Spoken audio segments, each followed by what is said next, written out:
Kris, why have you decided to run for KSU? Because I believe that an independent at the helm of KSU can make a large difference.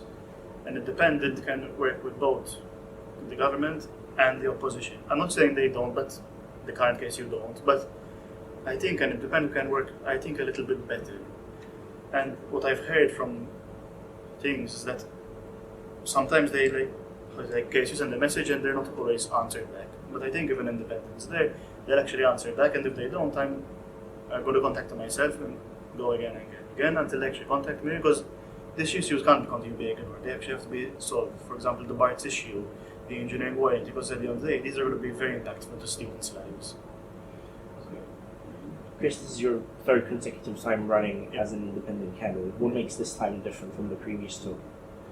Well, now I have more experience because I've been in several organizations, such as OESA as an executive member, Jeff Subcom, and Third Eye Subcom. So that has given me a bit more experience. As a OESA executive, I've been a board member, and I know it might not be the highest role, but at the end of the day, it was a role where I had to tackle a different variety of problems. It's not a role that you have one problem and you have to solve. It's a role that they give you a problem and you have to solve it. And I think that's a bit of a train run for president, if you want.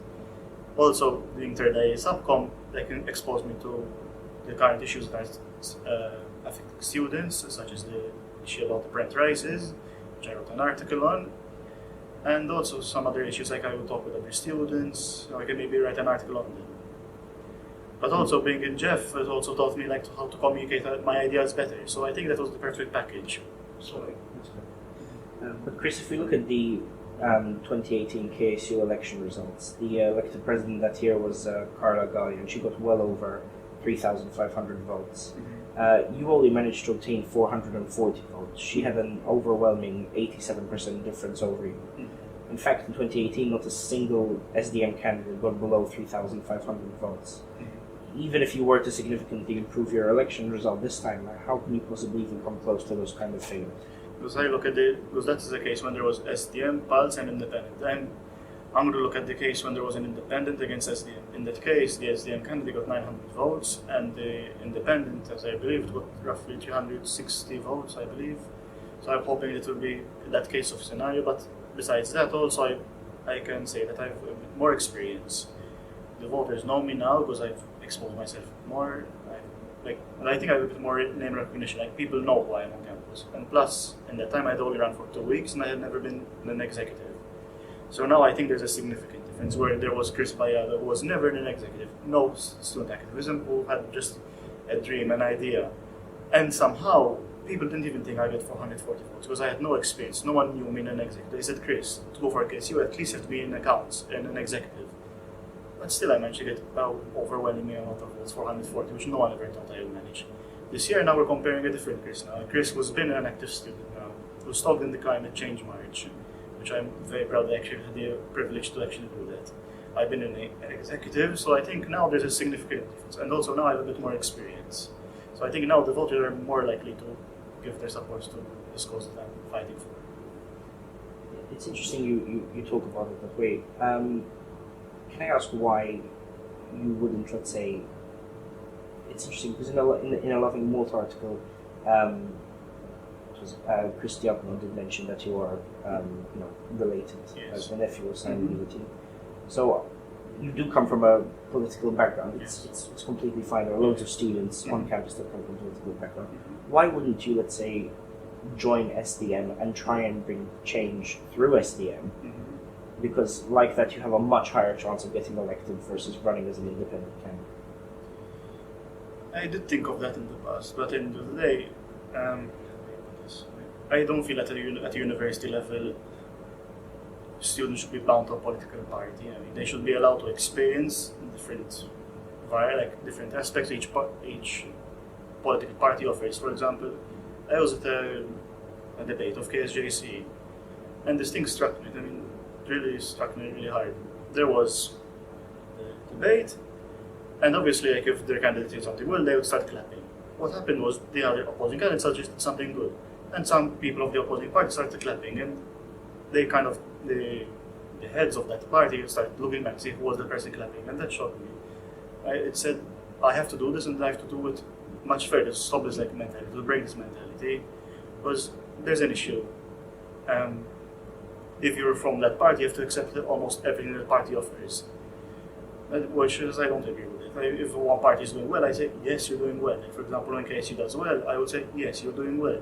For example, the grad board, yes, it was a success. The KSU treasure, yes, that's a success. But then after the issues such as bars, for me, they have done the right thing, but they haven't gone far enough. The engineering world, I don't think they've done that much, to be honest. They could have done much, much more. I mean, they could have talked to other people from other international organizations, maybe to give them a helping hand. Because at the end of the day, there's not an issue that's only going to affect what? I mean, it's going to affect engineers who go abroad to work in Europe. I mean, because as Maltese, we are privileged that we can go work in other countries. I know that you have to get a warrant in that sense, but maybe from an academic background, even when you go and say, I have a warrant, and you go to another country, say, I have a warrant from Malta. What does that mean? If you have a warrant from Malta, it might mean one thing. I understand. But do you think we really need an independent candidate to have unity on campus? For example, on Valentine's Day, the Pulse President Owen Michael Grech exchanged a rose with the SDM Secretary General, which is Liam Kassar. The working relationship between SDM and Pulse does seem to be present. They do communicate with each other. They do often take stances on certain issues together. So why do we need an independent candidate if there is a sense of unity and cooperation between the two organizations? I doubt that unity. I mean, yes, it's good that they take photos together, they sometimes work together, but I think they should always work together, Because look what happens, when, for example, Pulse can work, when they work hard, look what they've done to junior college. When SDM works hard, look what they've done to university. Imagine when the combined effect of those two work together.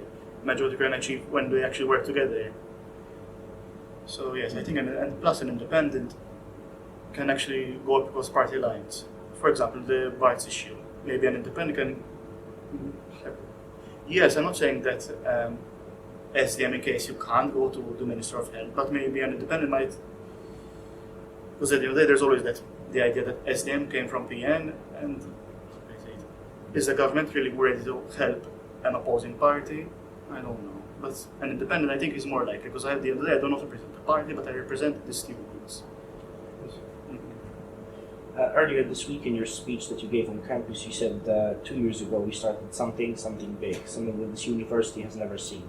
We showed that an independent candidate could challenge the established system. You talk about challenging the system, but do you really think, in your heart, that you are competing at the level where you can be regarded as someone that's challenging the system rather than just a fluke? At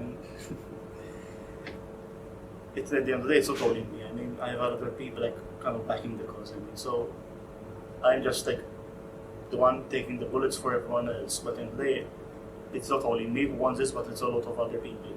And I started this also not only because I want to bring the change, because I feel like I owe a duty to the 440 people who voted for me the first time to continue what we started pretty much. A huge benefit of both organizations, both Pulse and SDM, is that they have large contacts, they have good funding, they have teams that can turn a lot of ideas. Funding, which an issue that I'm still a bit angry about. That when it came to the election, they both signed a declaration saying that they would publish where they got the funding and how much funding was spent on what. I had published mine at the election, but they failed to do this. I mean, that shows transparency, which was a bit of an issue for me. Sure, I understand that, but it's a lot easier as an independent candidate to publish your funds in comparison to a larger organization. We would also argue that the fact that both Pulse and SDM have significantly larger funding than an independent candidate, that through that funding and through the teams that they have, they can do, let's say, a lot more in terms of activities and ideas and be able to deliver them at a different pace in comparison to an independent candidate. But you're saying, in that case, that SDM won't work with me. Today, if I win, I will have both the potential of working with SDM and Pulse. So not only I have the potential of one, but I'll have the potential of both. So I think we can not only go as far as the current case you can go, but we can go much, much further, because at the end of the day, I'll encourage cooperation between the two. And if they want to help the students, which they say they do, and I think they do want to help the students, they're willing to work with me so that we can actually take KSU to the next level. Yes. Sure, okay. Right. Let's talk about the actual role of president of the KSU. Let's use the current KSU President William Farrugia as a prime example. He's been a member of SDM since 2014. In 2017 to 2018, he served as the Secretary General of SDM. 2018 to 2019, he served as the Secretary General of KSU. And in 2019 to 2020, he became President of the KSU. William has clearly worked his way up and gathered a lot of experience for the role. How can you consider yourself to be more fit for the role of president in comparison to someone like William Farrugia? The fact is, like I said, when we were in a previous interview, it's not the experience. I think it's the type of experience you need. I mean, I feel that I represent the students. I talk with the students more. I mean, the fact that only first at the last AGM there was only less than 200 people came does not show a good communication between the students and the KSU. Also, I've also worked with other organizations such as as an executive member. I've also worked with Third Eye and Jeffrey's folks in Subcom, and that has exposed and given me a lot of experience. But at the end of the day, I think yes. I mean, I have the right experience. The right experience. I might not have the type of experience they have, but I think I have the right experience, because if they had the right experience, they would have solved many of these issues. I mean, for example, if they were that experienced, they would have solved the BARTS issue. I mean, they would have solved the engineering works. But these things continue to not only continue being present, but continue getting worse and worse and worse. For example, BARTS going to introduce 60 people, as I've heard, into the new course next day. If they were that experienced, they should be able to stop it and say the students will hamper the students that we represent, and we cannot allow this to happen. So if they're that experienced, how come they have not stopped this thing from getting worse? Okay. Another issue to take into consideration is that, like, in the event that you do get elected, you will be the odd one out. You won't have the same type of experience as the other people working, and you'll spend a long time adapting to building relationships with KSU council members. Do you think you'll be able to get any of your proposals done? Yes. Yes, I will. I'm not saying. I think I'll get quite a good majority of them. I think almost I can get them all done, because at the end of the day, I would have been elected by the students, and I have a mandate to show, yes, this is what the students want. But at the end of the day, it's my way or the highway. I do not want that type of approach. I'm ready to work together, and we will take what KSU has done well, and we will work on what they have done well, and remove what they have not done well. Okay. On the subject of your speech that you gave on campus, you were provided a speaker by the KSU that didn't function properly. What's your take on that? Do you think it was checked beforehand? Do you think it was done intentionally? I hope it was not done intentionally. I know the people of KSU. I hope for them, I hope it was not done intentionally. I always give the people, I give every person a one-time chance, like it was their first time. Yeah. I don't know why they would play that. I mean, normally they work. Let's put it like that. When they have events, they always work. How come mine didn't work? I'll leave that into interpretation, but I'll take the benefit of the doubt. Maybe it was just a one-time mistake. Now if this happens again another time, I'll start questioning the situation. Okay. It's interesting to know that in the last 2 years, although the rhetoric of your message has changed, you've been consistently pushing for an independent candidate and for a certain amount of change on campus. Do you consider that if you were elected, you could be potentially dividing a council? In the sense, they would have anticipated that they would get one leader, and they get someone completely different. And let's say they've been working for the last year with one particular person leading the group, and suddenly it's you leading the group, and it changes the dynamic completely. Do you think you would be potentially dividing a council? I mean, they were there to work for the students. I mean, we're not a KSU is not a party. We're a team of students. We're a team of students representing all the students of university and junior college as well. So at the end of the day, I know KSJC work with represent junior college, but I feel like as KSU we should represent the junior college students more. I mean, at the end of the day, most of them will come here at the end of the day. So I want to have a better working relationship with junior college students, set up more events at junior college. But then I digress. My point is, I don't believe in dividing accounts, because in the day it's just a 1 year term. we're not a party. If it was a party, it's a completely different story. But KSU is not a party. It's just a student council which represents the students who fight for the benefit of the students. Now, if it's person A or person B, if they really want to do their job and represent the students, I think they'll work whoever is elected by the students. And I think they're mature enough to work together. I think at this age we're all mature enough. And also, if they work with me, which I believe they will, it shows also a good message to the outside world. More, it shows that cooperation is not something as a bad thing, but it's something that should be encouraged. Which I think in the small towns, it's starting to grow. I mean, like the youth, like the councillors, they're starting to see like some of them are starting to work together, which is a good thing, and I encourage it more. But independent does not mean not working with anyone. It means working with everyone. But when there's something bad, saying yes, that is bad. So, what's your current relationship with the KSU then? Well, I know all the council members. I mean, since we've campaigned together, and I think we've become good friends. Maybe we don't agree. I have nothing against them personally. I mean, like I said, most of them, not all of them. I consider all of them to be my friends. Now, how they feel about me, I don't know. But I consider them all friends. I mean, we just, at the end of the day, we don't agree on a political ideology, like how KSU should be run. At the end of the day, that's just politics, and they shouldn't divide people. I mean, when I see them, I always say hello, we always talk together and stuff like that. So, Kris, what's the biggest issue in your opinion in university right now? The biggest issue, one biggest issue in your eyes? Like, I would say the top three and not top one. It's very hard. It's parking, I would say, unity. Well, let's say you could only address one of them. Parking. Parking is the biggest issue. And how would you... Because if I had to double them to two, I would say parking and the structure of the KSU Council. Those are the top two. Because parking is one that's affecting the students, but unity would help everyone else in the long run. So it's very hard for me to choose one. Because like let's say boiling it down to a one-issue campaign, which is something I do not want this thing to become. So I'd say the top two. I'd say parking for the student, because every student I talk to says parking, parking, parking. But organizations and other students say division, division, division. So if I can tackle those two, it will go in the long run. And if I solve the one of unity, then a lot of other proposals can be solved at the same time. Fair enough. What do you think about this emergency situation team that has been set up by the university rector to tackle the potential coronavirus outbreak?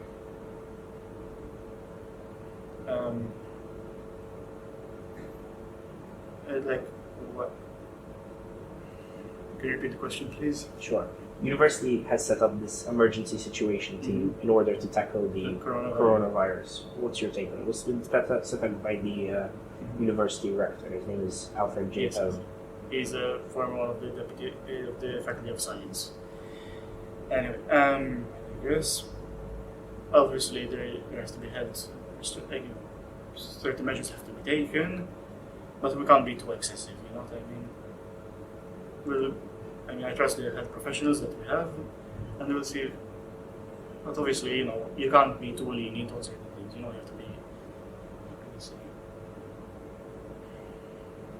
The thing is, I haven't heard.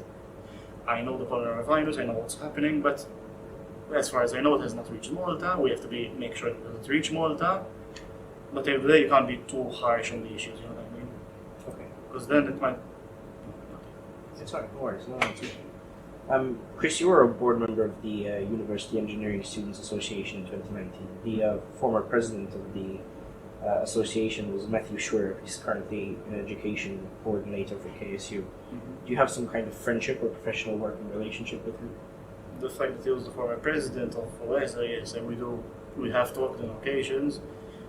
Obviously, we don't agree on some points, which is normal. I mean, it's nothing bad. We don't agree on everything, But I feel like having Matthew in KSU has been a very good, strong, and very good for KSU.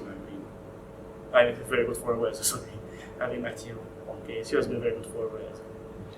But although we don't agree on everything, doesn't mean we don't talk to each other. I mean, when we ever see each other, I always say hello to him. Now, how he feels about me, that's a completely different story. I don't know how he feels about me, but I see him alright. If you had to describe your relationship with him in just a few words, how would you put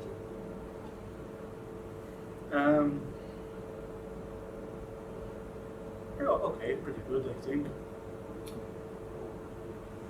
Kris, last question. You mentioned you want to deliver where the KSU has failed. Can you talk about these areas and, in your opinion, where the council has supposedly failed?